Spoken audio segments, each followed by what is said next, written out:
동양학에 뿌리를 두고 발전해온 사주학. 사주학의 근간을 이루고 있는 음양오행설을 새로운 관점으로 분석하며 사주학을 보다 명확한 논리체계로 재조명한 석가. 동양의 과학, 사주 명리학. 이제 그 근본 원리를 석화와 함께 명확한 이론체계를 통해 밝혀보자.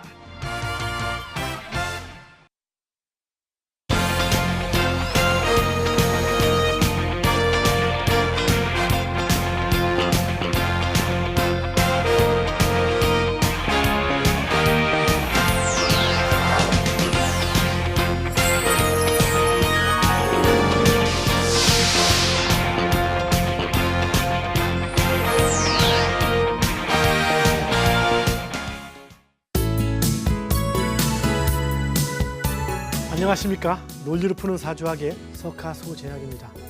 오늘도 매 순간순간 기쁘고 행복한 그런 순간들이 되시기 바라겠습니다. 아울러 공부도 열심히 하시고요. 자, 오늘은 그 22번째 시간으로 충과 지지의 충과 형의 그 성립 원리의 분석에 대해서 알아보도록 하겠습니다. 자, 지난 시간에 우리가 지지의 그 합에 대해서 배웠죠. 뭡니까? 삼합과 방합, 그 육합에 대해서 배웠습니다. 이 지지의 변화는 원래 합과 충으로 이루어지는 겁니다. 형은 변화는 아니에요. 변화는 아니지만 중요한 지지의 작용이기 때문에 같이 다룹니다. 나중에 뭐 또 파나 해나 이런 개념들이 있지만 그런 것들은 나중에 사주학 2부의 사주학을 공부할 때 하기로 하고요. 오늘은 가장 또 중요한 지지의 충과 그 형에 대해서 공부를 해보도록 하겠습니다. 그럼 충과 형에 대해서 자 오늘 공부를 해봅시다. 지난 시간에 합에 대해서는 공부를 했죠. 충, 형. 그 말 그대로 이제 아까 했던 충돌충자를 쓰기도 하고 빌충자를 쓰기도 하지만 일단 충의 개념과 형. 이 형은 형벌을 받는다 뭐 이런 의미를 갖고 있고 실제 이 형의 작용들은 어떤 충과는 다르게 좀 뭔가 이렇게 불편한 그런 작용을 나타내기도 합니다. 자, 나중에 봅시다. 한번 보고. 일단 충이 뭔지를 먼저 봅시다. 충은 우선 형식의 충은 자와 오의 개념인데요. 서로 이렇게 맞부딪힌다는 개념.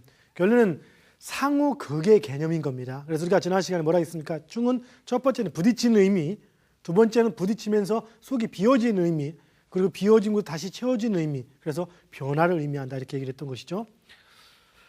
그리고 뭐 굳이 친다면은 천문에서 칠 때는 외행성이 지구하고 가장 가까이 있을 때, 태양과 일직선이 있을 때 이때를 충의 개념이라 했고 이때 바로 그 우리가 외행성을 관찰한다 치면은 시운동에서 운동이 역행하는 현상이 나타난다겠죠. 이런 거에서 유래가 됐지 않았나라는 개념들만 생각을 해봤었습니다. 좌우충, 그 다음에 충미충. 이것은 지지 12개끼리의 변화니까 일단은 자축,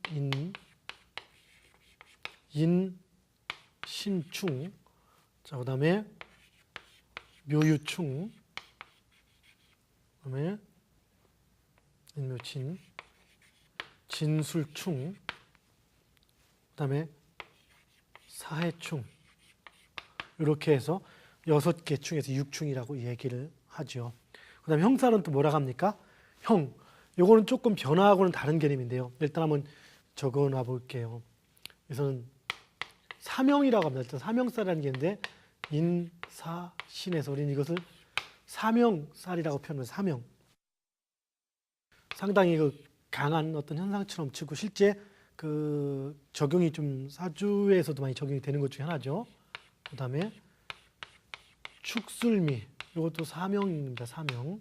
세 개의 형이라고 사명이라고 치고요. 그 다음에 나중에 작용력 같은 걸 칠 때 이거보다 약한데 뭐 저희 경우는 사실은 이제 거의 적용하지는 않습니다. 자묘형이라고도 표현하고 그 다음에 이것보다 또 더 이제 약하게 칠 때 진, 뭐 해, 오, 유 이렇게 칩니다. 그래서 일반적인 사주 논리에서도 삼형살 같은 경우는 상당히 강하게 치고요. 그 다음에 그 밑에는 좀 많이 사용을 하지 않고 있는 경향이 있죠. 저 역시 마찬가지인데 특히 인사신이나 축술미 같은 경우는 나름대로 작용력이 있다라고 판단합니다. 그리고 여기서 이 부분들은 뭐 자형이라고 표현해요. 자형.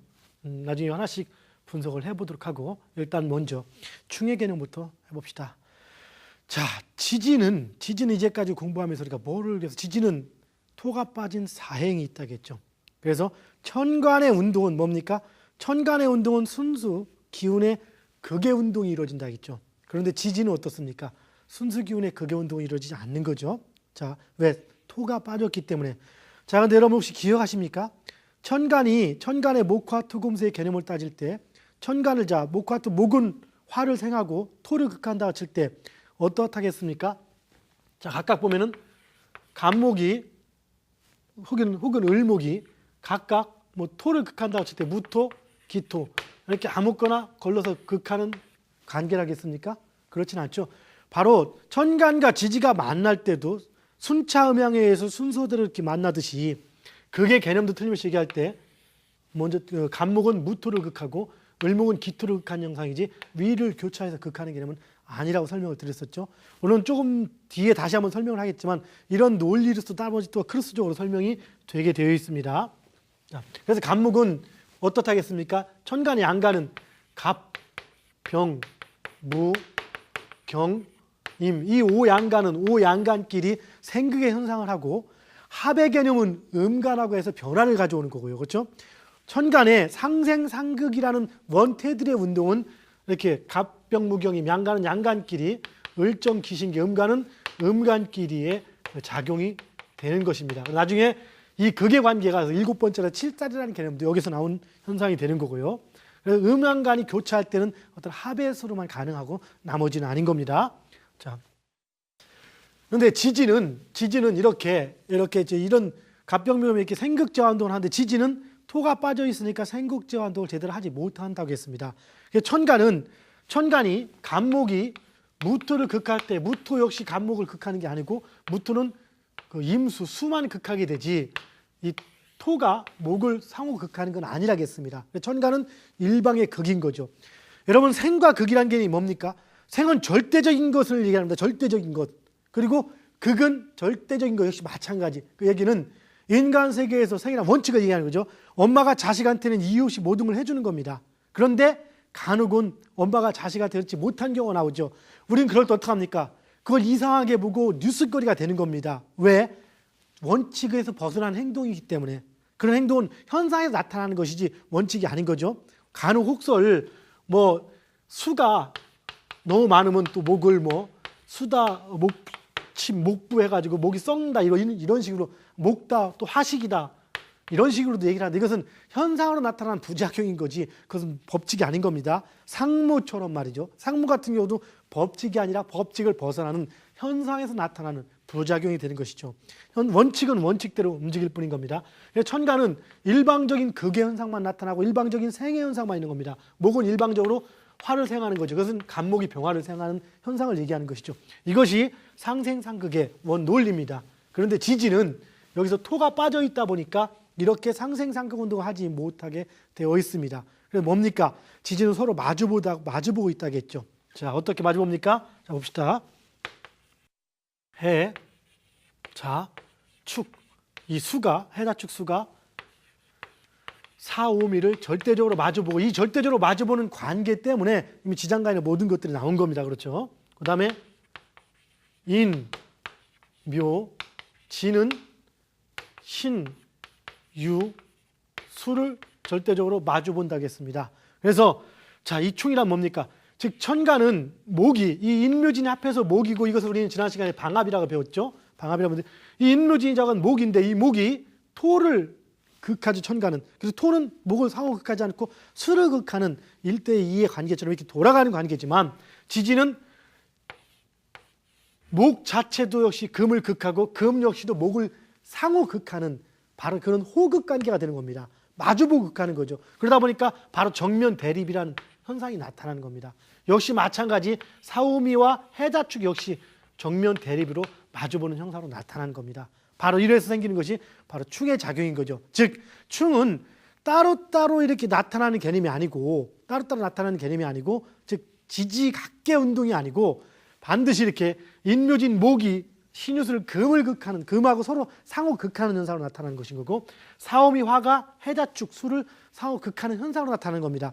그것이 오행의 작용이 아니고 그것이 방합처럼 그렇게 그 굳어진 상태에서 오행 운동을 하는 것이 아니라 이 흐름 속에서 이렇게 각각이 작용을 해버리는 겁니다. 지지의 형태로서. 뭔지 이해하시겠습니까? 자, 이래서 이렇게 해서 지금 쉽게 말해서 목이 금을 극하고 지지의 그 목이 금을 극하고 금이 목을 극하고 화가 수를 극하고 수가 화를 극하는데 이 극에는 원칙이 있습니다. 어떤 원칙입니까? 바로 그 위를 교차해서 극하지 않는다는 거죠. 왕지는 왕지끼리. 이게 룰입니다. 또한 왕지는 왕지끼리, 그리고 맹지는 맹지끼리, 고지는 고지끼리. 즉 그 얘기는 인묘진이 신유술을 극하는 신유술을 인묘 서로 상호 충을 할 때 이 묘인 왕지와 유인 왕지는 왕지끼리 서로 극을 이렇게 하는 겁니다. 이때는 이제 각각 극이 벌어지는 거죠. 이렇게 서로 이걸 충이라고 부르는 거죠. 그리고 진목은 역시 고지니까 금의 고지끼리. 그 다음에 인목은 신금과 맹지끼리 극을 하는 겁니다. 여기서 통상 볼 때 충 중에서 그 토끼의 충이라 해서 이렇게 진술과 충미충은 붕충이라고 얘기를 합니다. 통상 친구 간의 충. 근데 사실은 지지에서는 이들이 사실은 토역을 하지 않기 때문에 붕충 개념이 아닌 거죠. 이미 아닌 거고 그냥 충이라고 보면 되는 부분입니다. 충은 어떤 형상이 이루어지냐, 지지가 고형화되어 있던 단계에서, 물론 셋이 한꺼번에 단계에 뭉쳐버리면 그때 충이 일어나지 않죠. 이렇게 위는 위끼리의 개념에서 충이 일어나는 겁니다. 자, 일단 지지를 다시 정리합시다. 지지의 묘목은, 묘목을 우리가 묘목이라고 부르고 유금이라고 부르지만, 이것이 이 유금이 금의 기운입니까? 순수한 금의 기운만 있는 겁니까? 묘목이 금의 기운만 있는 겁니까? 물론 타오행은 없습니다. 지지에서. 그런데 여기에는 이미 중간자의 개념이 섞여서 양의 의미이기 때문에 형체를 갖추고 있는 상태가 되는 것이죠. 그래서 이것은 각각 기운을 굳어진 상태가 되는 겁니다. 천간의 기운일 때는 금이 목을 극하지만 끝입니다. 이것이. 그런데 지지는 그렇지가 않은 거죠. 그렇기 때문에 묘유는 서로 상충이라고 하는 거죠. 상충. 이때의 상이 바로 정말 상의 의미가 되는 겁니다. 상충. 여러분, 천간의 상충은, 천간은 편극과 편극이라 하겠죠. 왜? 모순이니까.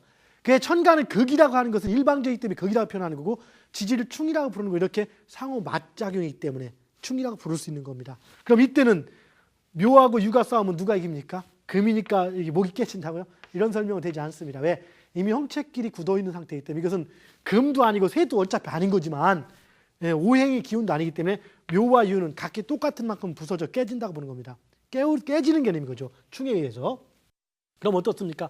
바로 뭐든지 그렇게 깨지는 겁니다. 자, 앞에를 다시 한번 봅시다. 사오미하고 해자축 역시 마찬가지입니다. 사오미하고 해자축 역시 충을 극을 하는데 어떻게 합니까? 오하고 자끼리, 오하고 자는 왕지끼리 이렇게 충과 극을 합니다. 그리고 역시 맹지끼리 사해가 충을 하고 충미가 충을 하게 되죠. 이렇게 그러다 보니까 결국에는 마주보는 것끼리 충을 하는 현상이 되는 겁니다.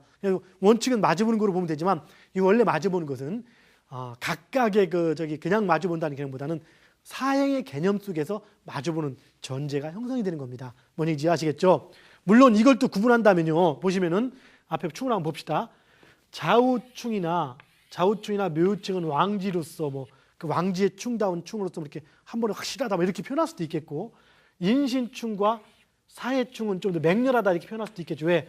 양간의 양이니까 인신과 사해충이 좀 더 강하게 작용한다 이렇게 얘기할 수도 있겠지만 꼭 그런 의미는 아닙니다. 그렇게 치면 충미나 진술 같은 경우는 고지의 충이니까 약할 수는 있겠죠. 토끼니까 붕충이나 이런 개념하고 좀 다른 겁니다. 그런데 충이 겉으로 볼 때는 충인데요, 그럼 충 자체도 그냥 일어나는 것이 아닙니다. 바로 천간기운 상호극이라겠죠.